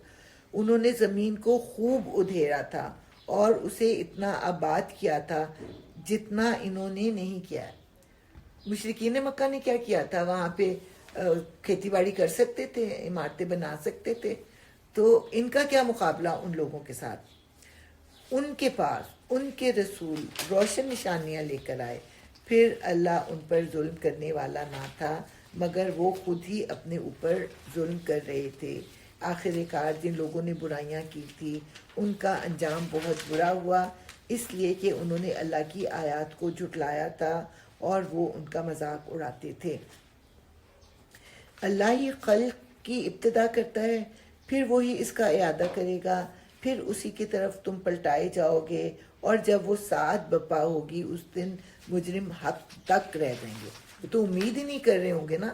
تو جب آخرت کا دن حساب کتاب کا وقت آئے گا تو حیران پریشان رہ جائیں گے. ان کے ٹھہرائے ہوئے شریکوں میں کوئی ان کا سفارشی نہ ہوگا اور وہ اپنے شریکوں کے منکر ہو جائیں گے, یعنی اس دن وہ اللہ تعالیٰ کے سامنے انکار کر دیں گے کہ ہم کسی اور کو بھی بلاتے تھے اللہ کے سوا. جس روز وہ ساعت برپا ہوگی اس دن سب انسان الگ گروہوں میں بٹ جائیں گے, چوروں کا گروہ اور زانیوں کا گروہ اور ڈاکوؤں کا گروہ اور کافروں کا گروہ. جو لوگ ایمان لائے ہیں اور جنہوں نے نیک عمل کیے ہیں وہ ایک باغ میں شاداں فرحاں رکھے جائیں گے, اور جنہوں نے کفر کیا ہے اور ہماری آیات کو اور آخرت کی ملاقات کو جھٹلایا ہے وہ عذاب میں حاضر رکھے جائیں گے. بس تسبیح کرو اللہ کی جب کہ تم شام کرتے ہو اور جب صبح کرتے ہو.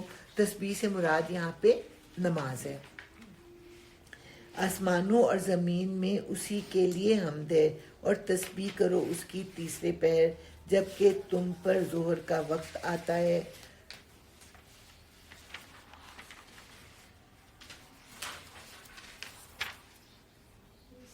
وہ زندہ میں سے مردے کو نکالتا ہے اور مردہ میں سے زندہ کو نکال لاتا ہے, اور زمین کو اس کی موت کے بعد زندگی بخشتا ہے. اسی طرح تم لوگ بھی حالت موت سے نکال لیے جاؤ گے.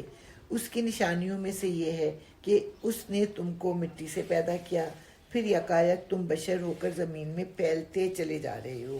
اور اس کی نشانیوں میں سے یہ ہے کہ اس نے تمہارے لیے تمہاری ہی جنس سے بیویاں بنائیں تاکہ تم ان کے پاس سکون حاصل کرو, اور تمہارے درمیان محبت اور رحمت پیدا کر دی. یقیناً اس میں بہت سی نشانیاں ہیں ان لوگوں کے لیے جو غور و فکر کرتے ہیں. کتنی عجیب بات ہوتی ہے نا کہ اجنبی کے ساتھ صرف اللہ کے نام سے ایسی محبت پیدا ہوتی ہے کہ دونوں ایک دوسرے پر جان تک فدا کرنے کو تیار ہوتے ہیں. اور تو یہ اللہ کے معجزوں میں سے ہے نا, نکاح کی محبت جس کو کہتے ہیں. اور اس کی نشانیوں میں سے آسمانوں اور زمین کی پیدائش اور تمہاری زبانوں اور تمہارے رنگوں کا اختلاف ہے. اب سب کس کی اولاد ہیں؟ آدم کی اولاد ہے نا, تو سب کی لینگویج بھی ایک ہونی چاہیے تھی اور سب کے جو کمپلیکشنز ہیں وہ بھی ایک ہونے چاہیے تھے. لیکن یہ اللہ تعالیٰ کی نشانیوں میں سے ہے. اللہ تعالیٰ نے اس کو بیان کیا کہ رنگوں کا اختلاف اور زبانوں کا اختلاف. یقیناً اس میں بہت سی نشانیاں ہیں دانش مند لوگوں کے لیے. اور اس کی نشانیوں میں سے تمہارا رات اور دن کو سونا اور تمہارا اس کے فضل کو تلاش کرنا ہے. یعنی رات کو تم سوتے ہو، ویسے تو دن کو بھی سوتے ہو لیکن دن کو کام کرتے ہو. یقیناً اس میں بہت سی نشانیاں ہیں ان لوگوں کے لیے جو غور سے سنتے ہیں. اور اس کی نشانیوں میں سے یہ ہے کہ وہ تمہیں بجلی کی چمک دکھاتا ہے، خوف کے ساتھ بھی اور طمع کے ساتھ بھی. خوف اس بات کا کہ کہیں یہ بجلی گر کر مجھے نقصان نہ پہنچا دے، اور طمع اس بات کا کہ بجلی اپنے ساتھ بارش لے کے آئے گی اور میرے لیے میرے کھیتوں کی اس کی پیداوار کا باعث بنے گی.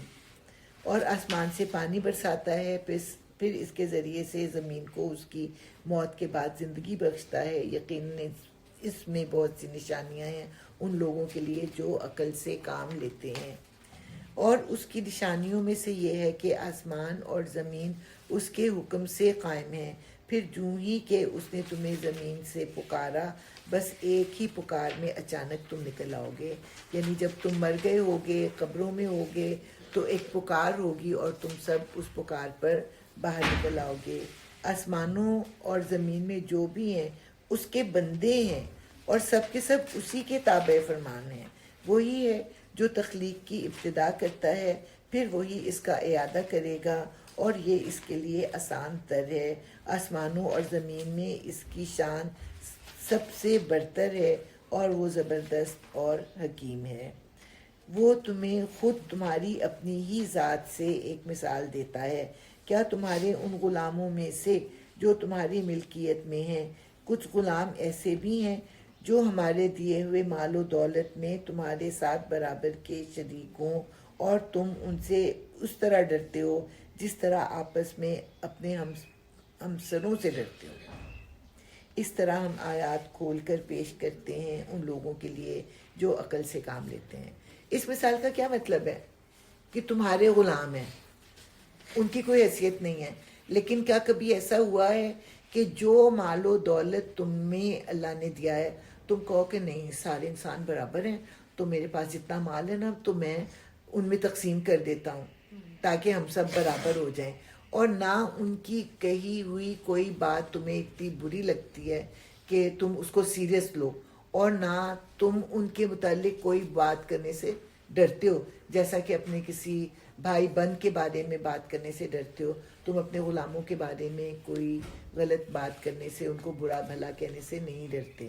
تو مقصد یہ کہ اللہ کس طرح کر سکتا ہے کہ اپنی خدائی میں کسی اور کو شریک کرے؟ اس کو کیا ضرورت پڑی ہے کہ وہ ایسا کرے؟ مگر یہ ظالم بے سمجھے بوجھے اپنے تخیلات کے پیچھے چل پڑے ہیں.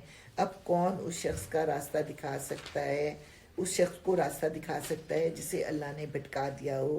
ایسے لوگوں کا تو کوئی مددگار نہیں ہو سکتا. اللہ کی بنائی ہوئی ساخت بدلی نہیں جا سکتی. یہی بالکل راست اور درست دین ہے. اب یہ کون بتائے جا کے ان بچوں ہماروں کو جن کو برباد کیا جا رہا ہے کہ اللہ کی بنائی ہوئی ساخت بدلی نہیں جا سکتی. کوئی لڑکی اگر اپنے آپ کو لڑکا بنا لیتی ہے تو کیا ایز مرد وہ اولاد پیدا کر سکتی ہے؟ یا کوئی لڑکا اگر اپنے آپ کو لڑکی بنوا لیتا ہے اپنے خیال میں تو کیا وہ لڑکی کی طرح اولاد پیدا کر سکتا ہے؟ سیدھی سی بات ہے کہ یہ جھوٹی باتیں ہیں جو گھڑ کے ان کے ذہنوں میں ڈالی جا رہی ہیں، ان کو بھٹکایا جا رہا ہے. کتنا مشکل وقت آ گیا نا بچوں کے لیے، مگر اکثر لوگ جانتے نہیں ہیں. قائم ہو جاؤ اس بات پر اللہ کی طرف رجوع کرتے ہوئے اور ڈرو اس سے، اور نماز قائم کرو، اور نہ ہو جاؤ ان مشرکین میں سے جنہوں نے اپنا اپنا دین الگ بنا لیا ہے اور گروہوں میں بٹ گئے ہیں. ہر ایک گروہ کے پاس جو کچھ ہے اسی میں وہ مگن ہے. ہم اس کو اپنے معاشرے میں دیکھتے ہیں، کوئی سنی ہے، کوئی شیعہ ہے، کوئی بریلوی ہے، کوئی پتہ نہیں کیا کیا ہے. تو ہر ایک جو ہے اپنے آپ کو درست سمجھتا ہے اور دوسرے فرقوں کو سب کیا سمجھتے ہیں؟ غلط نہیں سمجھتے، کافر ہی سمجھتے ہیں. اور جس کے پاس جو کچھ ہے اسی پر وہ مگن ہے. لوگوں کا حال یہ ہے کہ جب انہیں کوئی تکلیف پہنچتی ہے تو اپنے رب کی طرف رجوع کر کے اسے پکارتے ہیں. پھر جب وہ کچھ اپنی رحمت کا ذائقہ انہیں چکھا دیتا ہے تو یکایک ان میں سے کچھ لوگ شرک کرنے لگتے ہیں تاکہ ہمارے کیے ہوئے احسان کی ناشکری کریں. اچھا مزے کر لو، ان قریب تمہیں معلوم ہو جائے گا. کیا ہم نے کوئی سند اور دلیل ان پر نازل کی ہے جو شہادت دیتی ہو اس شرک کی صداقت پر جو یہ کر رہے ہیں؟ جب ہم لوگوں کو رحمت کا ذائقہ چکھاتے ہیں تو وہ اس پر پھول جاتے ہیں، اور جب ان کے اپنے کیے کرتوتوں سے ان پر کوئی مصیبت آتی ہے تو یکایک وہ مایوس ہونے لگتے ہیں. کیا یہ لوگ دیکھتے نہیں ہیں کہ اللہ ہی رزق کشادہ کرتا ہے جس کا چاہتا ہے اور تنگ کرتا ہے جس کا چاہتا ہے؟ یقیناً اس میں بہت سی نشانیاں ہیں ان لوگوں کے لیے جو ایمان لاتے ہیں. بس اے مومن، رشتہ دار کو اس کا حق دے اور مسکین مسافر کو اس کا حق. یہ طریقہ بہتر ہے ان لوگوں کے لیے جو اللہ کی خوشنودی چاہتے ہوں، اور وہی فلاح پانے والے ہیں. جو سود تم دیتے ہو تاکہ لوگوں کے اموال میں شامل ہو کر وہ بڑھ جائے، اللہ کے نزدیک وہ نہیں بڑھتا. یہ سب سے پہلی آیت ہے سود کے متعلق. سود بھی 3 مقامات پہ نیگیٹو بیان کیا، اور پھر چوتھی دفعہ جو ہے وہ فائنل حکم دے دیا گیا. تو اس سورہ روم میں پہلی دفعہ نیگیٹو اس کو بتایا اللہ تعالیٰ نے کہ جو سود تم دیتے ہو وہ نہیں بڑھتا، اور جو زکوٰۃ تم اللہ کی خوشنودی حاصل کرنے کے ارادے سے دیتے ہو اسی کے دینے والے در حقیقت اپنا مال بڑھاتے ہیں. اللہ ہی ہے جس نے تم کو پیدا کیا، پھر تمہیں رزق دیا، پھر وہ تمہیں موت دیتا ہے، پھر وہ تمہیں زندہ کرے گا. کیا تمہارے ٹھہرائے ہوئے شریکوں میں کوئی ایسا ہے جو ان میں سے کوئی کام بھی کرتا ہو؟ پاک ہے وہ اور بہت بالا و برتر ہے اس شرک سے جو یہ لوگ کرتے ہیں. خشکی اور تری میں فساد برپا ہو گیا ہے لوگوں کے اپنے ہاتھوں کی کمائی سے، تاکہ مزہ چکھائے ان کو ان کے بعض اعمال کا، شاید کہ وہ باز آ جائیں. اب اس سے مجھے کیا جو ہے سمجھ آتی ہے؟ پولیوشن، ایئر پولیوشن، اور ہر جگہ پولیوشن ہی پولیوشن. اور کس نے پھیلایا یہ پولیوشن؟ یعنی ایک دفعہ میں نے پڑھا کہ ویلز میں بھی جو ہے وہ کینسر پایا جا رہا ہے. تو میں تو حیران رہ گئی کہ اس پولیوشن نے سمندر کی مخلوق کو بھی نہیں چھوڑا. سب سے زیادہ ویسٹ تو وہیں پہ ڈمپ ہوتا ہے، تو وہ مچھلیاں تک زہریلی ہو گئی ہیں. اسی لیے پھر وہ ان میں کینسر بھی پایا جاتا ہے. ویسے ایک دفعہ میں نے یہ پڑھا تھا کہ جو ممیز نکلی ہیں نا ان میں بھی کینسر پایا گیا ہے. تو یہ کوئی نئی نہیں ہے بیماری. چلیں آگے بڑھتے ہیں.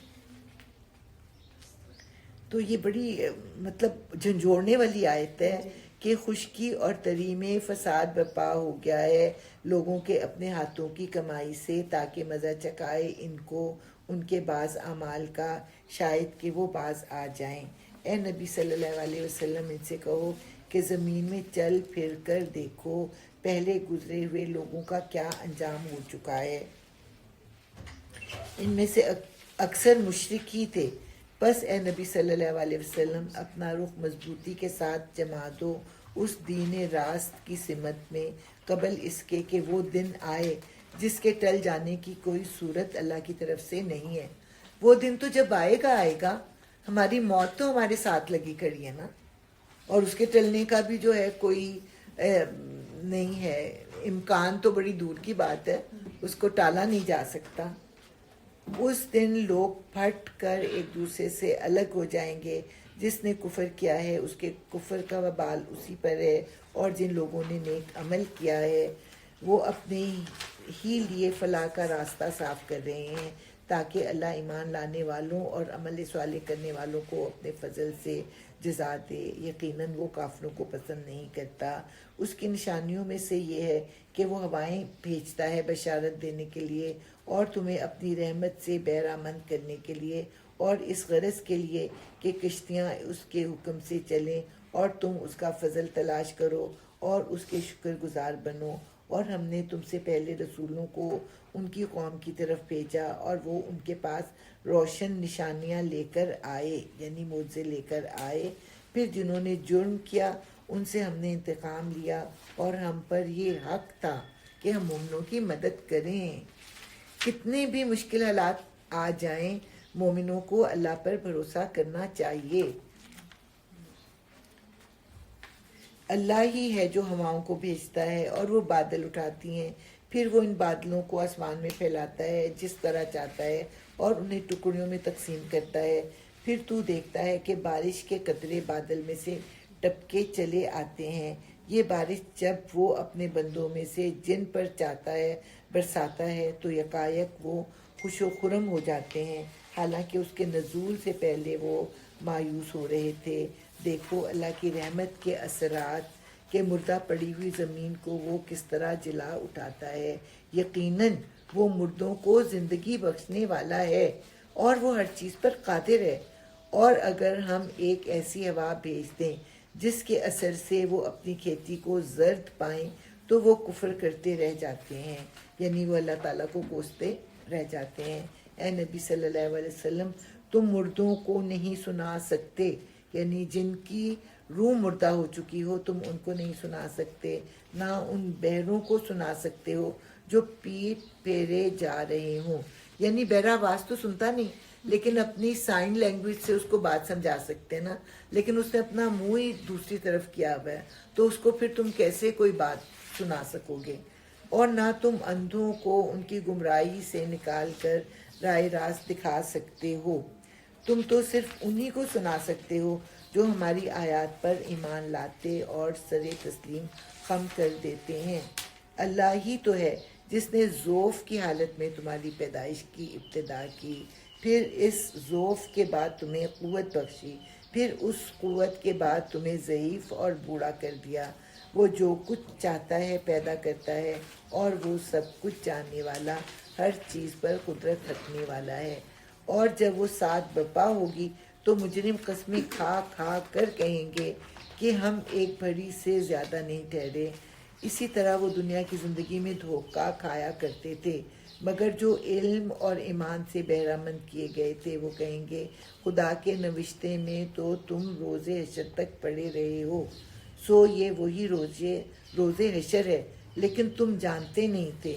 بس وہ دن ہوگا جس میں ظالموں کو ان کی معذرت کوئی نفع نہ دے گی اور نہ ان سے معافی مانگنے کے لیے کہا جائے گا کہ آج معافی مانگ کر اللہ تعالیٰ کو راضی کر لو. ہم نے اس قرآن میں لوگوں کو طرح طرح سے سمجھایا ہے.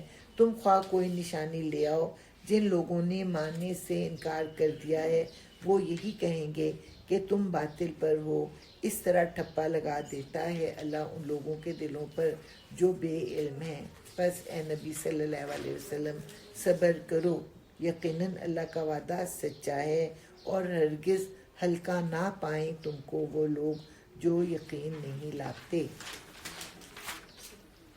الحمدللہ.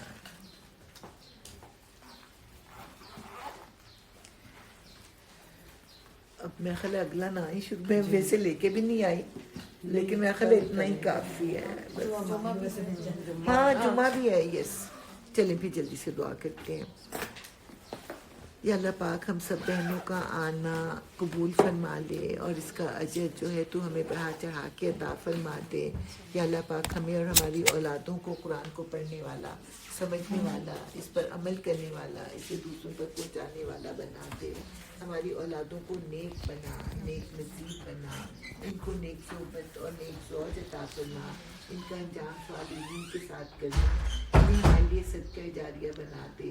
ہمیں اپنے ماں باپ کے لیے صدقہ جاریہ بنا دے. یا اللہ پاک تمام بیماروں کو مکمل سے زندگی اور تندرستی عطا فرما دے اور ان کی تکلیفوں اور بیماریوں کو دور فرما دے. یا اللہ پاک جتنے لوگ، جتنے مسلمان اس دنیا سے چلے گئے ہیں ان سب کی، ہماری، ہمارے ماں باپ کی، ہماری اولادوں کی، ہماری استادوں کی مغفرت فرما دے اور ہم سب کو جنت الفردوس میں اعلیٰ ترین درجات عطا فرما دے. ہم سب کے گھروں پر اپنی رحمتیں اور برکتیں اور عافیت اور سلامتی نازل فرما. ہمارے گھر والوں کو اپنی حفظ و امان میں عافیت اور سلامتی کے ساتھ رکھنا. یا اللہ پاک ہم سب کی دلی مرادیں پوری فرما دے. ہم سب کی مشکلیں اور پریشانیاں دور فرما دے. یا اللہ پاک جو دعائیں ہم سے مانگنے سے رہ گئی ہیں انہیں بھی تمہارے حق میں قبول فرما دے. ہمیں بن مانگے عطا کر دے. غیب سے ہماری مدد فرما دے. ہماری بہن عالیہ کے گھر پر اپنی خصوصی نعمتیں، رحمتیں، برکتیں اور عافیت اور سلامتی نازل فرما. جس نے اس محفل کا اہتمام کیا، میں ان دعاؤں کو تمام امت محمد کے لیے قبول فرما لے اور ہمارے ایمان، جان، مال اور آنکھوں کی حفاظت فرما. ربنا تقبل منا انک انت السمیع العلیم وتب علینا انک انت التواب الرحیم. سبحان ربک رب العزت عما یصفون وسلام علی المرسلین والحمد للہ رب العالمین. آمین.